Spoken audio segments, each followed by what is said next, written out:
Good evening, everybody. My name is Geno. I am an alcoholic, and by the grace of God and practicing the principles of the 12 steps of Alcoholics Anonymous, I am a sober man. It's an absolute honor and privilege to be here tonight. I wish our friend Stephen Todd was here. He's such an inspiration. And the woman who donated a kidney to him is also awesome. Isn't it a great club we get to be a part of here? My friend Steven says he's 3 weeks into a 12-week recovery. He is doing very well and wants everybody to know that he misses you and he loves us. So that's pretty awesome, huh? Okay, that's enough about him. Let's talk about me now. Get back to some serious stuff. I'm just kidding. I'm hoping I can be funny, but my wife tells me when I try to be funny, I'm not. So I'm just going to be me, share my experience, strength, and hope. My online home group is Men Who Trudge. That's where I met Stephen, and I want to thank my friends that I've known for a while who come here to support me tonight. Some of you I know in a long time. And if you catch me pontificating, lecturing, or making stuff up, please unmute and tell me to shut up. I am not here to do that. I'm just here to share my experience, strength, and hope. And I'm so grateful to do that. And that's really my sole purpose here. Uh, I can tell you this much. I've started coming to Alcoholics Anonymous meetings in October of 1986. I got sober in March 30th of 1993, and I have not taken a single drink or drug since that time. I've never been without a sponsor and or a home group, and I've never taken time off of this, and thank you, God, because I need it. I certainly do not believe I am the most sober person in this room, nor do I believe I'm the sickest. Just another guy trying to stay sober, right? But I am someone who has learned quite some time ago that I can never safely drink again, ever, or do drugs. And I was fortunate to get this at a young age, but at the same time, it's awesome to be sober for I'm in my 32nd year, but I'm the age my sponsor was when he started sponsoring me. Now he's 85 years old. So, and I want to be an old guy in AA, but in a way, I'm still kind of a newcomer. I'm still learning this. I'm not going to say I don't know how to stay sober because I do, but in a lot of ways, I'm still learning and I'm still growing. So let me get into what qualifies me to be here as a drunk. I never had a chance. I come from a large family. I'm a baby of 8. I have 4 brothers and three brothers and 4 sisters. I really have like 5 sisters. My brother has been with his wife since before I can remember. They've always been together. They started dating, I think I was 4 years old. And my sister's been married to a man since I was like 12. So I'm that baby in that big family. And my buddy on here right now, I'm so glad is here, knows my brother as my dad brother. And a lot of people in the village that we live in think my oldest brother is my father. So that's the kind of family that I come from. And they've always looked out for me. And they just regular working class people that, I'm a professional firefighter. My brother's a professional firefighter. My sisters were teachers. My father was a Marine, worked at the steel plant, at Bethlehem Steel Plant. My mother was educated to be a teacher, and her profession was stay-at-home mom, a domestic engineer, and that's the family I come from. I got a huge brother, cousins, aunts, uncles, just a very large family. And I know we say that only an alcoholic can tell you you're an alcoholic. It's not true in my case. My whole everybody knew I was a drunk. The first time I got drunk, I was 10 years old. I could find the exact date. It was my niece's christening. I might have been 9. I don't know. She was born in June of 79 and or June of 80, and I turned 10 in July of 80. So now you know how old I am. And there was a keg in the backyard. I had some styrofoam glasses. There was never really booze around the house. Me and a kid down the street, I wasn't even alone. We're sneaking them off the keg. I got drunk. I puked. I blacked out and I passed out. And that was my first experience with drinking, and I thought it was great. To be honest with you, not much changed from then until I was 22, except the consequences. So there's my drunk log. But no, but that's really from right out of the gate. I never had a chance. And I'm not here to argue whether it's nurture, nature, DNA, whatever. What I do know is that it took me the next 12 years to learn that I am someone who cannot drink safely. I uh, I drank with my buddies. We grew up poor. We would meet up on a corner and look for buyers. I don't know. All I'm going to ask of everybody here, and this is a large group, and people keep popping on, is that you identify with what I have to share, and please don't compare with me. I'm not in competition with anyone here. I hope you're not in competition with me. And this is just my story. And I think it's vital to identify. I had the hardest time getting sober, the 7 years I spent in and out identifying. And I think and I hope, I don't know what's going to come out of my mouth. I always pray to God to give me the words that your ears would hear. So we'll see how it goes. But that's how my drinking started. And me and my buddies met up at the corner. These are guys that, none of us had hair under our armpits or hair anywhere, really, except on our head. And we would pool our money together and find a buyer and get booze. I didn't do much drinking by myself until the very, very end. Uh, and we started off in my neighborhood in South Buffalo. That was normal. I know it's not normal now. I have three children, but where I grew up, it was normal to be 11-year-old and hooking up with 4 or 6 year buddies and getting beers and whatever, and finding a place where the cops can't find you and drink it. It really was. And that's the kind of neighborhood that I grew up in. So if you had a drinking problem, everybody kind of knew it, except you, of course, right? And you fought it. By the time I was, I don't know, so what's that, fifth grade? I'm thinking sixth, seventh grade, I'm smoking weed. Not because I was a cool kid, because that's what the other kids were doing. I'm a real resemble with whom you assemble. I think I might have stole it from my older brother.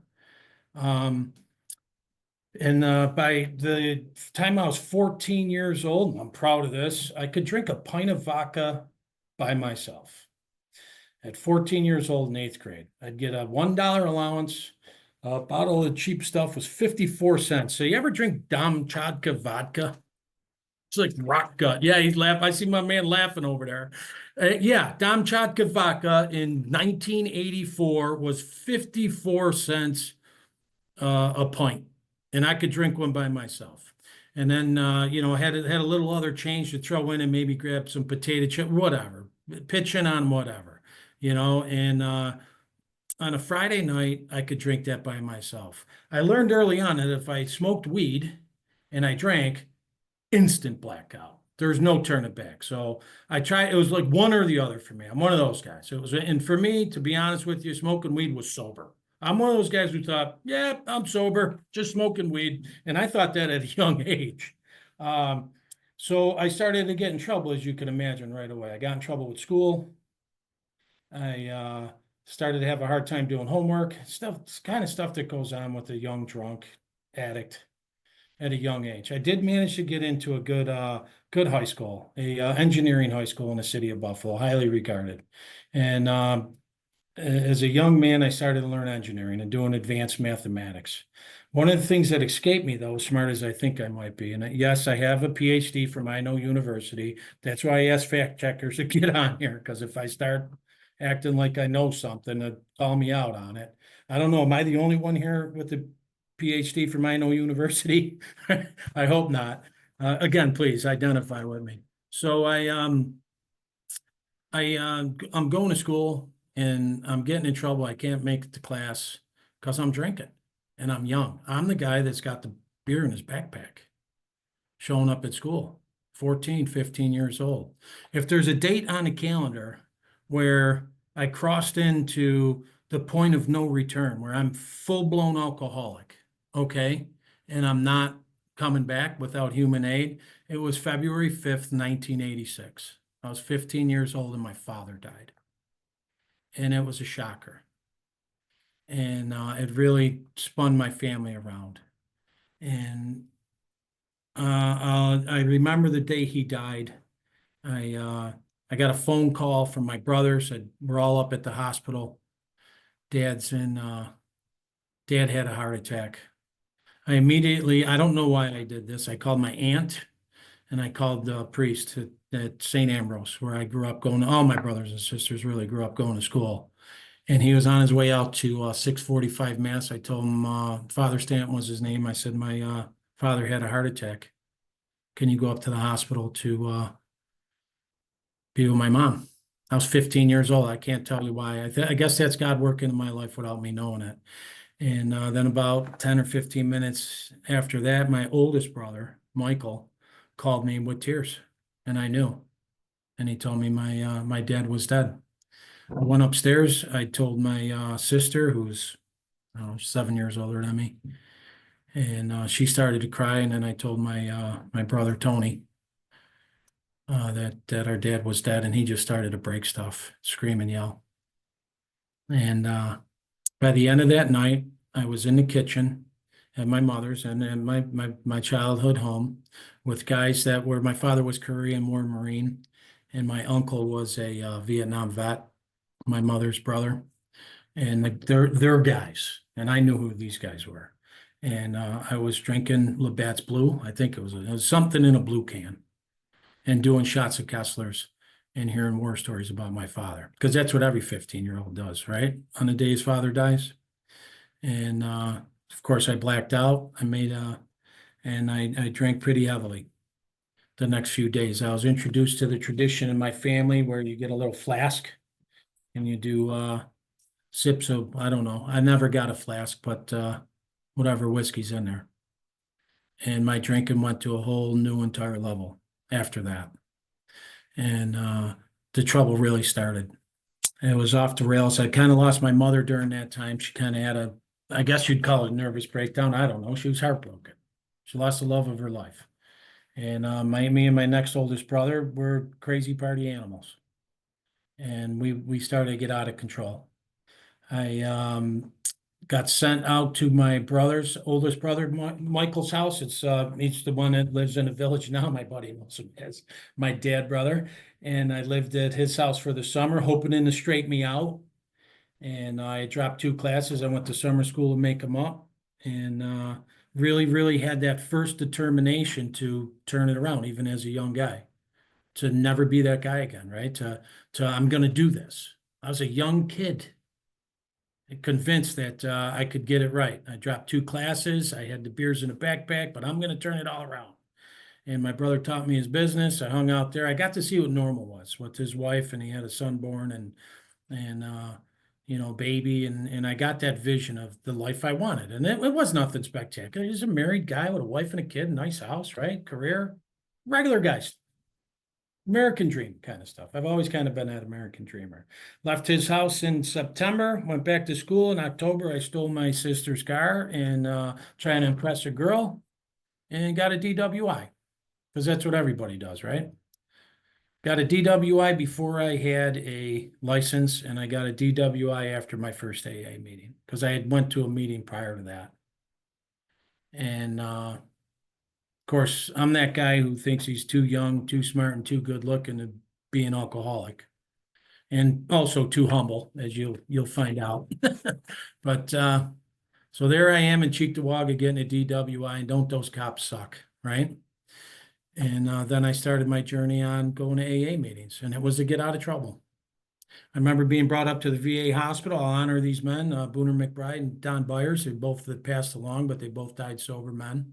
They were my father's friends, and they brought me up to the VA, and they knew what my drinking was like, and they knew that I was an alcoholic, and they were telling me that I was an alcoholic. They weren't suggesting it.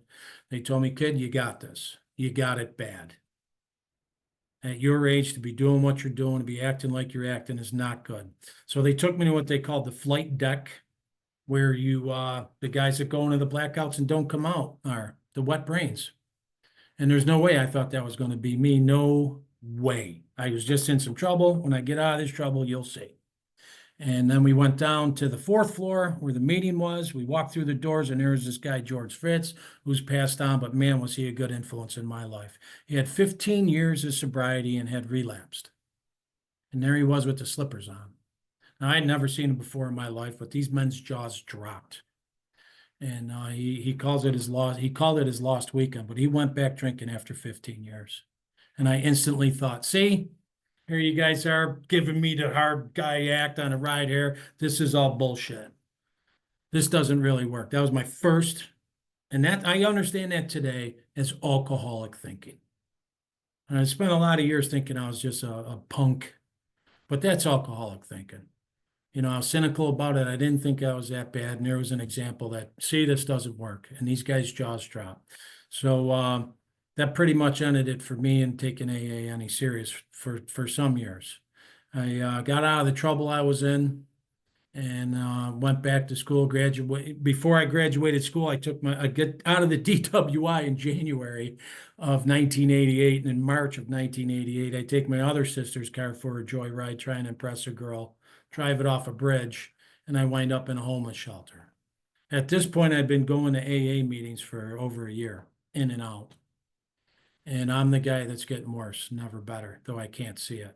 I'm the guy that's walking in a meeting thinking I'm not like the rest of you. I can't hear a word you're saying. Nothing. I wound up in a homeless shelter where I went to 3 a-days, and the main mission was to get me out of high school and get me into college. My first sponsor was a priest, very good man, and spent tireless hours with me trying to help me understand that I am sick, that I got a sickness. At this point, I'd already developed that great skill that we all have of hating ourselves, putting myself down, thinking I'm a scumbag, I'm no good, I don't deserve this, God doesn't want me, I'm a loser. And that was those words weren't coming out of my mouth. That's what was going on in my brain. And if you just, I don't know if you guys can identify with this, but if you could just judge me on my potential. Let's not talk about what's going on. Let's not talk about all these things I'm doing at DWI, all I'm trouble I'm in. Let's look at all my potential and the great things that I'm going to do in the future, right? If you just all get off my back, all right? And that's kind of where I was at. And I was stuck there for the next few years. Every time I got in trouble, I came to AA. Every time I got out of trouble, I went back to drinking. And every time I went back to drinking, I was trying to convince myself I wasn't that bad. 100% AA ruined my drinking. I'm one of those guys that, a head full of AA and a belly full of ale. I'm in a lot of trouble. There's a lot of things that I tried to do, seriously tried to do, put me on a lie detector test. I ain't lying, to fix myself. The first one was smoking weed. I was convinced that I'm that guy that, like, if I'm smoking weed, I'm sober because I'm not drunk, I'm not blacking out, I'm not doing stupid stuff, I'm not getting punched in the face at the bars. I'm not doing that awful stuff. I'm just buzzed. I'm just sitting here. And I was literally, before I understood about obsession, I was obsessed without knowing it with trying to control and enjoy my drinking. So my first real true attempt at trying to control my drinking was by smoking weed.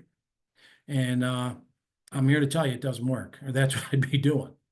And it sucked. I'm not, you're laughing. I see a lot of your faces here on Hollywood Squares. It's not funny, dude. I was crushed because I was convinced that's it. This is it. This is what's going to do it. And I always went back drinking. When the rubber met the road and it had to get done, there was nothing to save me from the drink. My next big thing, a big attempt at keeping myself sober, pretty girl. Yeah. Come on, man. Let's see it, right? Now, come on. What? Pretty girl and some money. That's going to do it. If anything's going to save this guy, didn't work.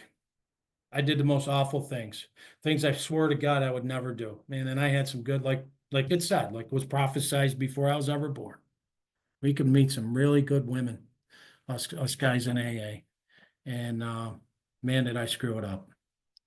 And did things that are just, I don't even remember. I'd be lying about lying. I was, and thank God that they didn't have these damn cameras back when I was boozing, because I might have jumped off a bridge. I did some things in blackouts that I would never in a million years do sober, ever. And especially this one girl I love. Now, let me tell you right now, ladies, if no man has ever apologized to you, no alcoholic man, because I know a lot of you women were tortured by alcoholic men like me. I apologize for them. If you've never had amends made to you, I mean that sincerely. If there's only one guy in this world that tells you he's sorry for the way you treated and you deserve to be treated better, let it be me. And I hope you hear it from others, because I did things I just didn't want to do again. the alcoholic me, that real Dr. Jekyll, Mr. Hyde. And that was killing me. It was killing me inside. I could puke all day. I mean it. I could puke all day. I could punch me in the face, but it's those promises I was making to myself that I couldn't keep that were killing me. It really was started to kill me inside. It was just awful. And I'm the guy that came to Alcoholics Anonymous and got to DWI after he came to AA. I also tried cocaine, shocker, right? Boy, did I think that was a magic elixir till you start jonesing for that stuff and you have the freaking sanity check. Well, where is it? Where did I leave it? In my pocket? Is it here? Is it in my baseball hat? Right? And you're just losing your mind and chasing that all night. So the funny thing is, as smart as I thought I was, I knew that if I did cocaine, I was going to chase it all night. I knew it. But what I couldn't figure out is that 1 ounce of whiskey, 8 ounces of wine, and 12 ounces of beer all equal the same thing. I couldn't. Dude, you're laughing again at me. I see you guys laughing on the screen. It's starting to get me angry here. I'm assuming you're not laughing at me. You're laughing with me. But I couldn't figure that math out. Isn't it crazy? I mean, that's why I think step 2 is about being crazy, right?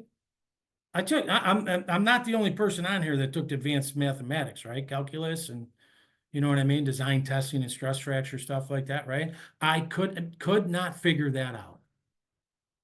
And I could see the drugs. I didn't understand the correlation of my obsession to drink and the drugs being a way that I could control it. But I could see that they were going to take me a place I didn't want to go. But I couldn't see it with the drink. And it's that baffling part. And that other thing too, and these are the things that helped me reconcile. And I'm glad for all of you. I mean it. I'm so grateful. Here's my big book. It's a little old, a little beat up, kind of falling apart. I hold it together with, bubble gum and duct tape, if you can see it. And I've read it a couple times and read it with others, and I'm grateful I have it. And in that book, it told me that I can't remember the pain, the suffering, and the humiliation of a day, week, or month ago. And on that last day of 1993, after I absolutely promised myself I was done, the love of my life had left me, lost other things that happen to alcoholic. I don't think there's anything unique about me that I could. I woke up in a jail cell, having absolutely no idea what I had done. It's an awful, awful place to go. If you ever been there, it's the worst place for a guy like me to be. I wasn't meant to go to jail. And I went down to court. I had a good job. I worked at the Buffalo Hill. I worked at a hotel where a lot of the cops came. And it was a real low point in my life. I'm sitting there and everybody's going around and they're talking about what they did. And I'm just sitting there. I was so cocky. I'm like, yeah, you guys are all losers. I'm in my brain. I'm thinking, yeah, loser, loser, loser. One guy got arrested for breaking and entering, another guy for this. Well, it's my turn. And they're all looking at me. I did not know what I had done while I was sitting in that jail cell. And it was in that moment that I realized I'm the loser because they're all looking at me like, man, this dude's got a problem. Let's not get this bad. We're all sitting in the drunk tank with the handcuffs on together. When the door opened up, the cop called my name. I knew him. He was super pissed off at me. What did you do? I said, I don't know. What were you thinking? He read the charges to me. It was awful. I'll just tell you how. This ain't Al Capone stuff. This is, I was supposed to go. I was a Monday night. I was going with my buddies. We were hooking up at the Stuffed Mushroom College Bar. We were having a good run. Go down there, get a buzz, it was dollar Budweisers, catch a little buzz, hook up with some college girls. We were all college. I was 22 years old. That's what we were doing. I was doing exactly what you should be doing. On the way home that night, I went into Dickie's Donuts. I harassed a girl behind the counter. I stole a pack of cigarettes and a loaf of bread because that's what I was supposed to bring home to my mother. I raced home in my Jeep. I fought with 2 cops and I got arrested. Now here's the rest of the story. The girl behind the counter gave me my first paper route. She lived across the street from us. The people who owned Dickie's Donuts, I grew up with their kids and went to high school and grammar school with them and knew them. They were friends. The 2 cops that came to arrest me, one of them was my brother's high school girlfriend, went to prom with her. And when I got out of court, they let me out. I'm standing there with my 2 brothers, my brother Michael, who had been looking out for me for years at this point, told me, you're done.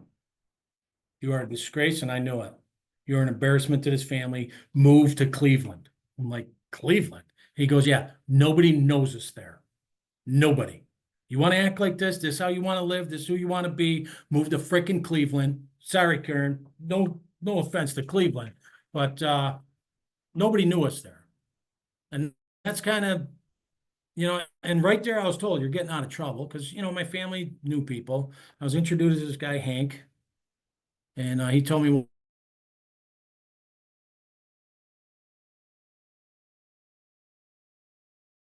what to do. So I already knew I was going to get out of trouble if I followed the, get out of jail free Cleveland. Very serious because of the disgrace. Oh, getting told the internet unstable. Can you guys hear me? Yes.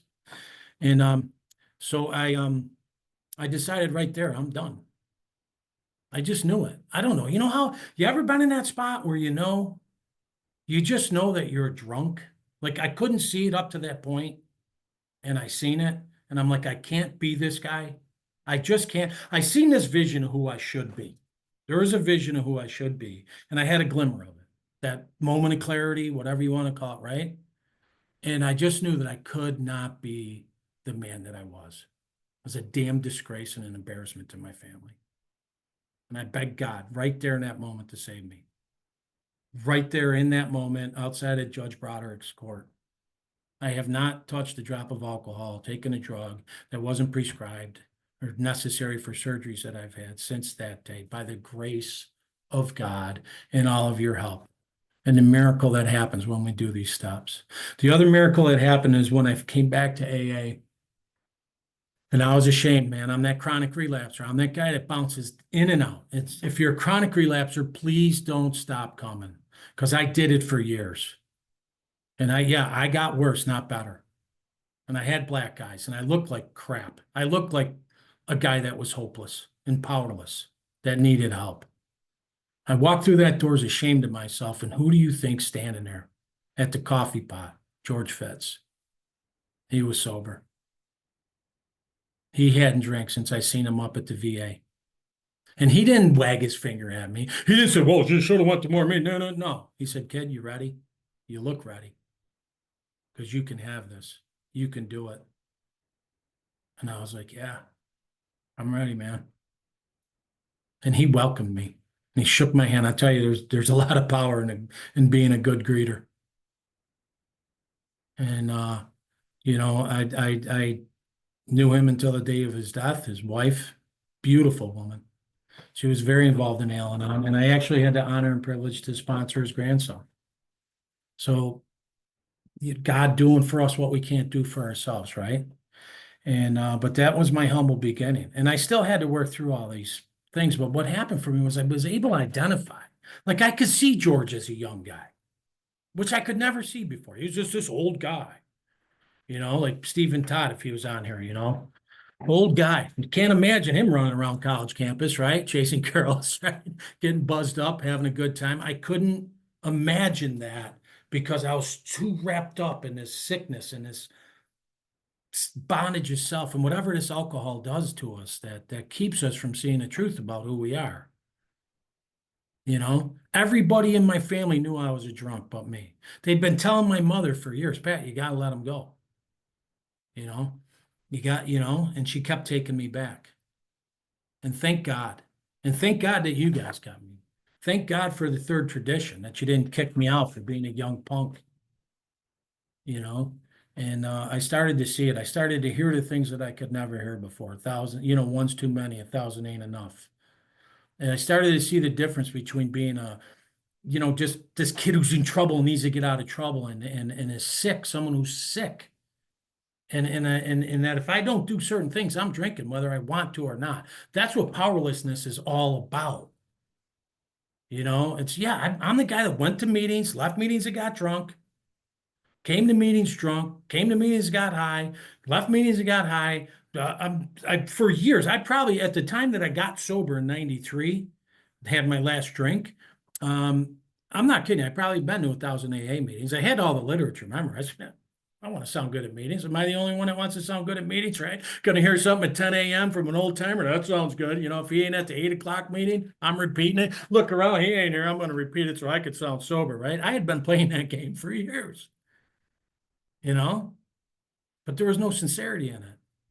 Something changed that day. That's why I guess why we need to hit bottom, right?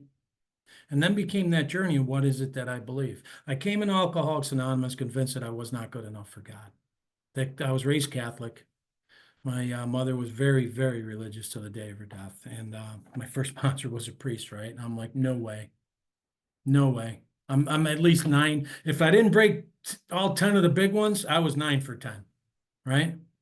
And so what do? I go to rehab to get out of jail free. 2 days out of rehab, I hook up with a pretty girl in AA. Yeah, right? Because I'm sober. She had 2 years of sobriety. Why are you laughing, man? I see some of your faces laughing at me. She had 2 years of sobriety. She was super sober. She like me. I'm not that bad. So we do what, very well emotionally and mentally mature people in Alcoholics Anonymous do. We hooked up on a Saturday night. I got out of rehab on a Thursday. And her boyfriend didn't know anything about it, so it was cool.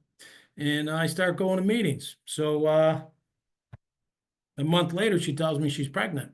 And I'm like, what?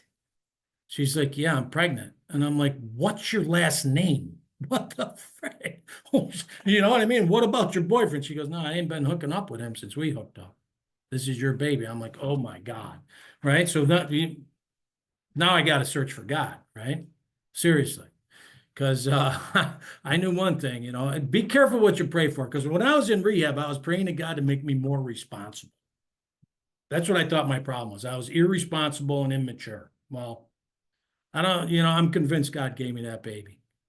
Now, I'll tell you right now, things did not work out between her and I. They didn't. I got nothing bad to say about that woman. She's my son's mother. He's a 30-year-old man.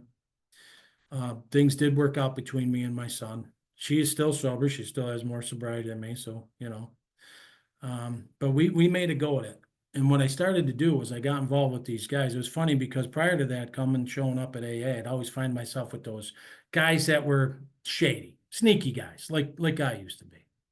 You know what I mean? The guys that just 1 foot in, 1 foot out, hovering around AA. I didn't look for them. I didn't try to figure it out. I just always found myself sitting in a room with those guys. You know what I mean? But something changed. I wanted to be sober, and I was hearing things different. And the next thing, once I found out I was going to be a dad, fortunately, I found out when I was sober, and I started hanging out with the guys that were dads, that were going to work, paying their bills, that were talking about staying sober, that were doing step work, that were being sincere, being greeters, coffee mate, whatever. And I got a home group, Abbott Meds at that time, and they made me greeter, and I've been in service work, some form of service work ever since. I got taken through the steps. It started. This guy Don Prince, a lot of you I'm sure know him. Good dude.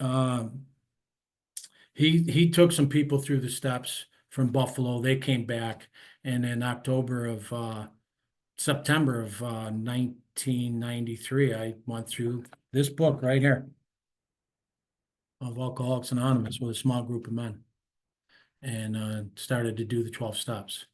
And I had those issues with God. My first honest relationship with a power greater than myself was AA. I felt safe at meetings.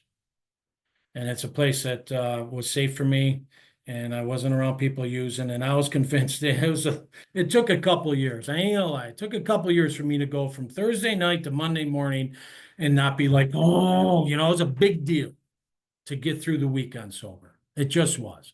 My home group met on Saturday mornings. I had a whole regimen of meetings I went to. I had this baby born. He was born 2 weeks before I celebrated 1 year of sobriety. And I beg God to take away the obsession. If you're early in sobriety and you go to meetings and you're doing the deal, you're making a coffee. I was a speaker seeker. I'm going to the big book study. I got a sponsor. I've always had a sponsor, and I'd still think, take a drink. And I didn't want to. God, it was so frustrating. I'm sincere. I don't want to use, but that's alcoholism. I was suffering from the obsession. When I read Dr. Bob's Nightmare, it really put it in perspective for me. He used high-powered sedatives to get through the day. I smoked weed. Go figure. I could see the correlation. He, for 2.5 years, was plagued by thoughts of drinking. Yes, that's me. I'm that guy. I could identify with Dr. Bob. Now, I'm not a doctor. I didn't write my own script, but like I said, I got a PhD from no university. But I had that connection that, wow, this can work. I can be a sober man. And I went on a journey. The third step challenge, as it's been put to me. I used to call it a third step crisis, but I like the third step challenge better. I prayed for my difficulties to be removed, right? And this bondage of self and to be an example of God's power, love, way of life, right? We all know the prayer. Well, what does that mean? That means difficulties are going to be put in my face. I'm going to be given the opportunity to rely upon God. Now, I didn't quite see it that way for a lot of years. I understand it that way perfectly now. And I had a lot of difficulties getting sober. It could have went either way for me. I was a couple bad moves. I got a career when I was about 3.5 years sober. I did marry that girl that I had the baby with, and she did leave me promptly after I got a career. And we split up in April of 1997. I got custody of our son, which is really the only thing that mattered to me most. Nothing against her, but that's what mattered to me in that relationship the most. And I did meet another woman that I've been married to now for 24 years. And we have two children together, and she helped me raise that boy. He doesn't have any memories of me not being with her. He was 3.5 years old when we met, and what a miracle that is in my life today. I have three children that have never seen me drunk, and I got to thank the men who told me, "Hey, man, you got a real chance here to not be a drunk-ass dad, a real chance." And they shared their stories with me and inspired me. And they promised me that if I did the things that we're supposed to do, my children never have to lose their father the way I lost mine. And I'll tell you, just want to thank those guys out there because they were right and they were truthful and that's the truth. That's the real deal. I was also told I never have to go to jail. And guess who's never been to jail since he got sober? Right here. That's real too. I've never been in jail since, and I don't feel the way I used to feel anymore. All that stuff I heard. I did a 4-step, and I learned a lot of things about myself. I struggled with seeing the fear part about it. I did.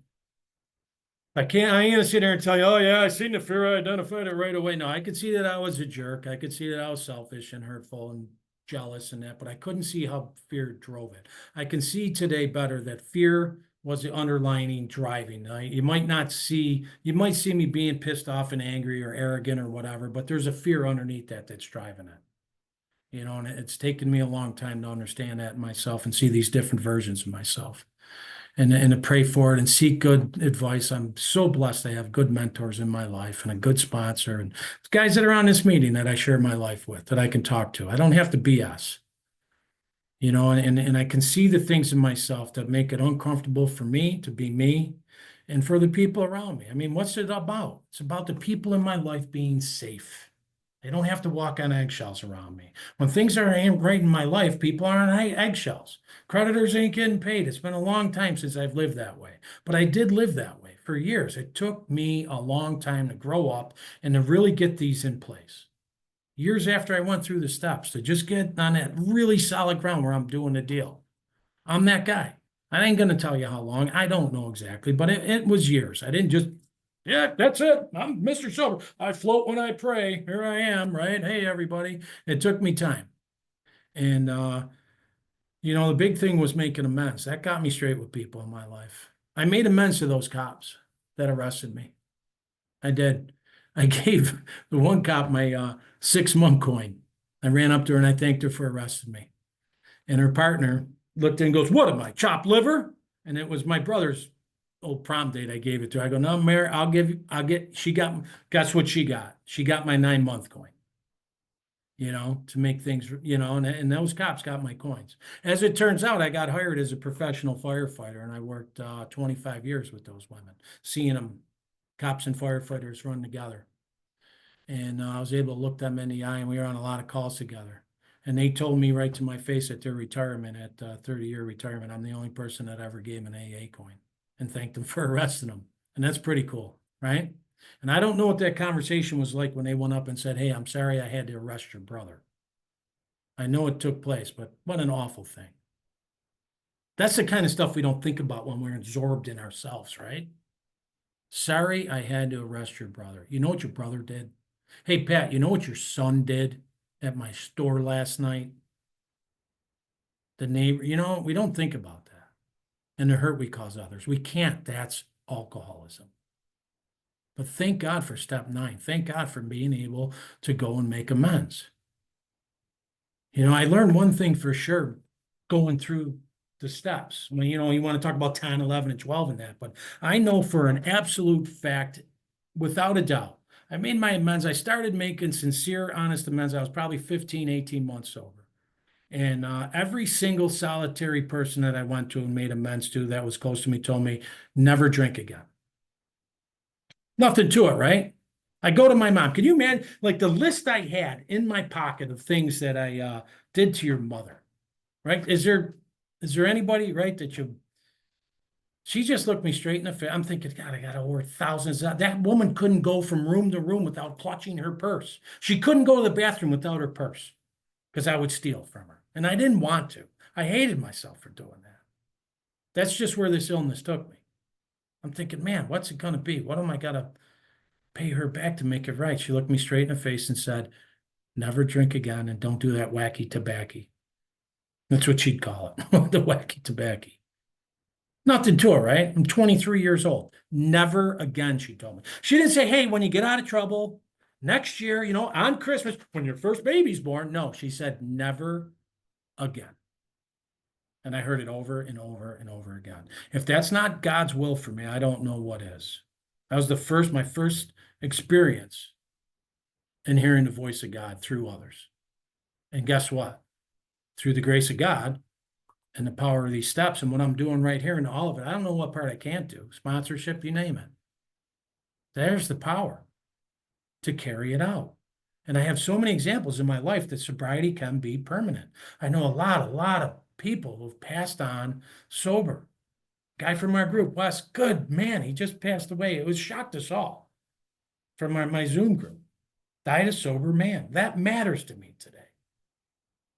Permanent sobriety matters to me today. I need to know that it's attainable. Otherwise, what's the point, right? I just, and what a gift you all give me by proving it to me every day. Yeah, it's a day at a time. I get it, but I can never drink again. Every time I thought, well, when I get out of trouble, I'll drink. I did. Every single solitary time. That's obsession. That's my powerlessness. Well, something also changed. Never again. What bigger change is there? Someday, somehow, I'll control and enjoy my drinking too. Never again. That's a miracle that I was given from Alcoholics Anonymous, that obsession removed. And the examples that I've been shown throughout my life and the power that we get from this program to make it possible. When I went to my brother to make amends and I talked to him, I was not expecting it. He got me out of a lot of trouble, my brother. He did. Really knocked my socks off. Because, you got this list, and the biggest mistake you can make is tell people, let me tell you how I hurt you. How arrogant is that? Let me tell you how I hurt you. Please don't do that if you're new to amends, right? So I learned to say, hey, I know I hurt you. I don't know how I hurt you. Please let me make it right. My brother looked at me and he says, you gave me my mother back. I'm like, that ain't on the list. What? That's not on the list. Gave you my mother back. He's like, for the last 10 years, every single time I came into the house and I wanted to talk to my mother about me, I had to hear about you. She told me that to watch out for you, take care of you. This is the one whose old girlfriend arrested me. It never even entered my brain that that's the amendment I needed to make. And he thanked me. He goes, since you've been sober, well, not since I've been sober, but say for the last 6, 8 months, he's been able to talk to his mother. And he told me, never drink again. Shocker. I would have never, if I didn't go make amends, known that. What a gift to be seeing those truths. And I was on good standing that, it's really important. And I've learned this through the years, through sponsoring people in my own experience. Make sure you're on good ground before you go make amends. Because you might hear some things that aren't so great.